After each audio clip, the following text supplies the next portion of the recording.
ఉన్న బంగారాన్ని విడిపించి ఆ రోజు ఆన్లైన్ రేటుకే మేము కొంటాం. Sharma gold company.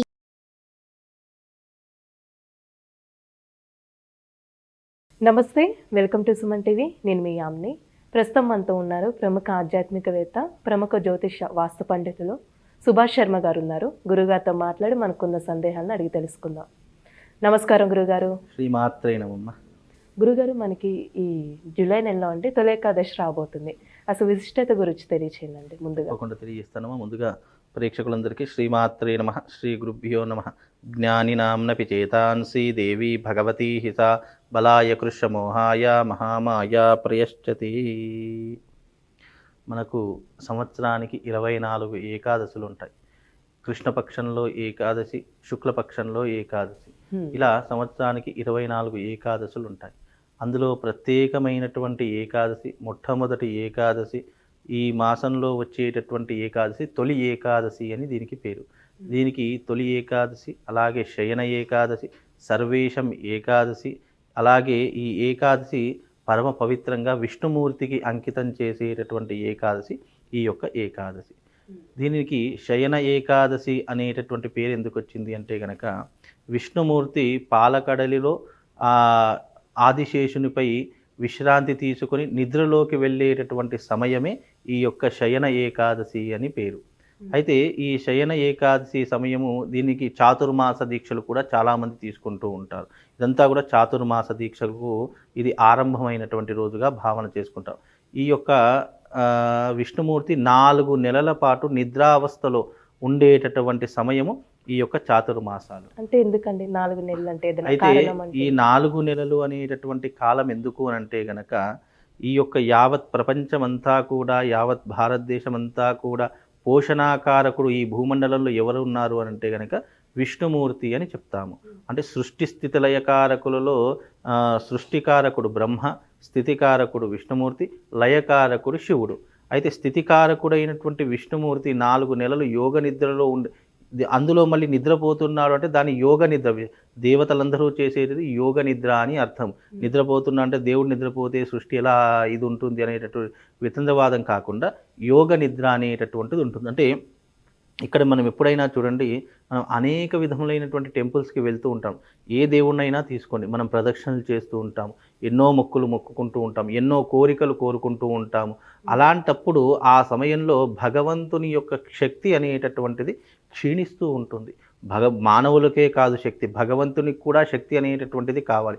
అలా శక్తి అనేటటువంటిది క్షీణించినప్పుడు భగవంతుడు కూడా యోగ నిద్రలో ఉండి, ధ్యానంలో ఉండి శక్తిని మళ్ళీ పునరావృతం చేసుకోవడానికి చేసేటటువంటిదే ఈ యొక్క విధానాన్ని యోగ సమయము అని అంటారు, యోగ నిద్ర అని అంటారు. అంటే ఆ తపశ్శక్తితో మళ్ళీ శక్తిని పుంజుకొని విష్ణుమూర్తి మళ్ళీ 4 నెలల తర్వాత, అంటే కార్తీక మాసంలో కార్తీక శుద్ధ ఏకాదశి నాడు మళ్ళీ యోగ నిద్ర నుంచి మేలుకుంటారు.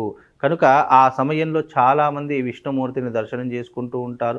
ఆ సమయంలో ఆ విష్ణుమూర్తి గనక అనుగ్రహం దొరికితే వాళ్ళు జీవితమంతా కూడా ఆ యొక్క విష్ణుమూర్తి యొక్క అంకిత భావం చేసేసి విష్ణుమూర్తిని దర్శనం చేసుకుంటే గనక అత్యద్భుతమైనటువంటి పుణ్య ఫలితాలు కలుగుతాయని చెప్పేసి మనకు పురాణం చెబుతుంది. అయితే ఇక్కడ శయన ఏకాదశి అనేటటువంటిది విష్ణుమూర్తికి అంకితం చేయబడింది కాబట్టి ఈ యొక్క ఏకాదశి రోజు ఉపవాస దీక్ష అనేటటువంటిది చాలా మట్టుకు చేసుకోవాలి. అంటే మామూలు రోజులలో, మామూలు ఏకాదశిలో చేసినా చేయకపోయినా పెద్ద పాపం అనేటటువంటి కాదు.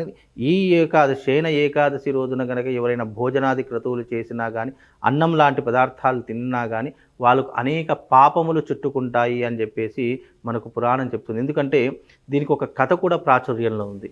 అంటే పురాణం ప్రకారం కనుక చెప్పాలి అంటే కనుక, పురాణ ప్రకారంగా బ్రహ్మదేవుడి యొక్క వెనక భాగం నుండి 2 చెమట బిందువులు అనేటటువంటివి భూమి మీద పడుతూ ఉంటాయి. ఆ భూమి మీద పడేటటువంటి సమయంలో అవి ఎలా మారుతాయంటే, అన్నవృద్ధులు అనేటటువంటి 2 రాక్షసులు జన్మవిస్తారు.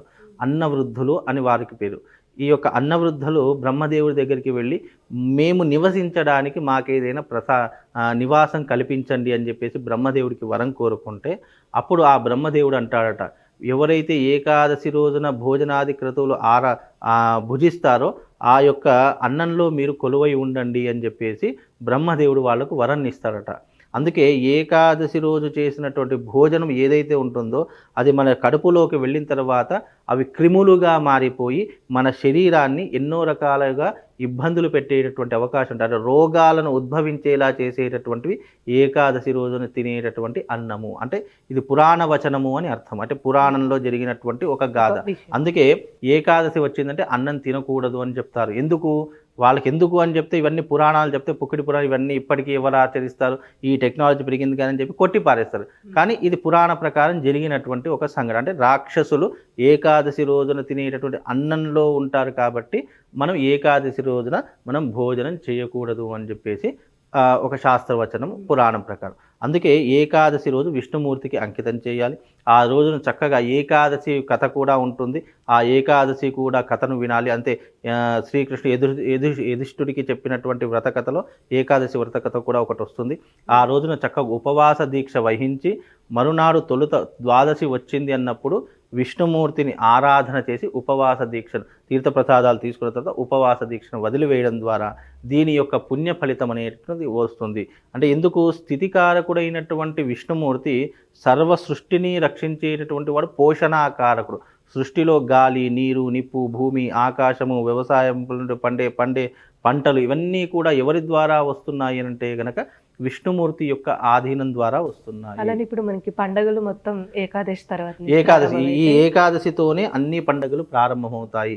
మనకు ఉత్తరాయణ పుణ్యకాలం కంటే దక్షిణాయన పుణ్యకాలంలోనే ఎక్కువగా పండుగలు వచ్చేటటువంటి సమయం దక్షిణాయన పుణ్యకాలం. అందుకే ఈ తొలి ఏకాదశి తర్వాత మనకు అనేక రకములైనటువంటి పండగలు, అలాగే వ్రతాలు, పూజలు, నోములు. ఇక ఈ ఏకాదశి అయిపోయిందంటే ఇక మనకు తర్వాత వచ్చేటటువంటి మాసం శ్రావణ మాసం. ఇక శ్రావణ మాసం వచ్చింది అంటే కనుక పూజలు, వ్రతాలు, నోములు, యజ్ఞయాగాదులు ఇలా ఎన్నో రకాలుగా వస్తూ ఉంటాయి. కనుక ఈ ఏకాదశి పరమ పవిత్రంగా భావన చేసుకోవాలి. ప్రతి ఒక్కరూ కూడా ఈ ఏకాదశికి ఉపవాస దీక్ష ఉండేసి చక్కగా గోవుని పూజించండి. ఎవరైతే ఏకాదశి రోజున గోవుని పూజిస్తారో వాళ్లకు కైవల్య ప్రాప్తి కలుగుతుంది. విష్ణులోక ప్రాప్తి కలగాలి అని అంటే రోజు గుడికి వెళ్ళాల్సిన అవసరం లేదు. ఈ ఏకాదశి రోజున, శయన ఏకాదశి రోజున గోవుని పూజించేసి గోవుకి చక్కగా పిండి ముద్దలు పెట్టండి, చక్కగా గోవుకి గ్రాసం పెట్టండి. అలా పెట్టడం ద్వారా నిజంగా చెప్తున్నాను వాళ్ళకు తప్పకుండా విష్ణులోక ప్రాప్తి కలుగుతుంది. అంటే ఆ రోజు ప్రత్యేకమైన నైవేద్యం కూడా పెడతారు కదా స్వామివారికి. ప్రత్యేకంగా అనేక విధములైనటువంటి నైవేద్యాలు ఉంటాయి. చక్కెర, అలాగే దద్దోజనము, పులిహోర ఇలాంటివి ఏవైనా కూడా పెట్టడానికి ఆస్కారం ఉంటుందండి మామూలు రోజులు. కానీ ఇది ఏకాదశి కాబట్టి ఇందులో అన్నానికి సంబంధించినటువంటివి ఇలాంటివి కూడా పెట్టకూడదు. కేవలం శిరా నైవేద్యం పెట్టవచ్చు, అలాగే సేమియా పాయసం పెట్టవచ్చు, అలాగే ప్యాలాలతో చేసినటువంటి పదార్థాలు పెట్టవచ్చు, పిండి పదార్థాలు పెట్టవచ్చు.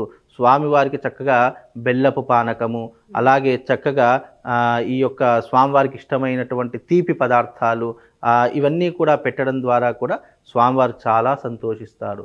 ఈ యొక్క శయన ఏకాదశి స్వామివారి గాఢ యోగ నిద్రలో వెళ్ళిపోతారు కాబట్టి అందరూ కూడా ఈ చాతుర్మాస దీక్ష ఎవరైతే చేసుకుంటారో వాళ్ళకు తప్పకుండా విష్ణుమూర్తి యొక్క అనుగ్రహం సంపూర్ణంగా కలుగుతుంది. అంటే ఇంకా అనుగ్రహం రావాలంటే ఏదైనా ప్రత్యేకమైన మంత్రం అంటుందండి? స్వామివారిని ప్రత్యేకంగా పూజించాలంటే అందరికీ మంత్రం వస్తుంది. స్వామివారి యొక్క అష్టాక్షరి మంత్రం ఓం నమో నారాయణ అనేటటువంటి అష్టాక్షరి మంత్రాన్ని ఉచ్చారణ చేసుకోండి సరిపోతుంది. లేదా హరి హరి హరి హరి అని చెప్పేసి నిరంతరం హరినామస్మరణ చేసుకుంటూ వెళ్ళండి. లేదా నమో నారాయణ అనేటటువంటి మంత్రాన్ని చేసుకోండి. దీనికి మించినటువంటి మంత్రం సృష్టిలో ఏదీ లేదు. ఇప్పుడు శివుడికి ఓం నమ శివాయ అనే పంచాక్షరి మంత్రం ఎంత గొప్పనైనటువంటిదో అలాగే విష్ణుమూర్తికి గొప్పనైనటువంటిది నమో నారాయణాయ నమః అనేటటువంటి మంత్రం కూడా అంతే గొప్పనైనటువంటిది. కనుక ఇదంతా కూడా మీరు విష్ణుమూర్తికి అంకితం. మనం మనసా వాచా కర్మణ చేసే ఏదైనా కూడా విష్ణుమూర్తికి అంకితం అయిపోతుంది. ఆ రోజున తులసి ఆరాధన చేసుకోండి, చక్కగా విష్ణుమూర్తి ఆరాధన చేసుకొని చక్కగా విష్ణుమూర్తికి ఇష్టమైనటువంటి నీలి పుష్పములు, తులసీదళ పత్రములు ఇవన్నీ స్వామివారికి సమర్పించండి. దాని ద్వారా స్వామివారి యొక్క సంపూర్ణమైనటువంటి అనుగ్రహం మీకు కలుగుతుంది. చాలా చక్కగా తెలియజేశారు గురుగారు, ధన్యవాదాలు. సుమన్ టీవీలో మీ పర్సనల్ అండ్ బిజినెస్ ప్రమోషన్స్ కోసం కింది నెంబర్కి కాంటాక్ట్ చేయండి.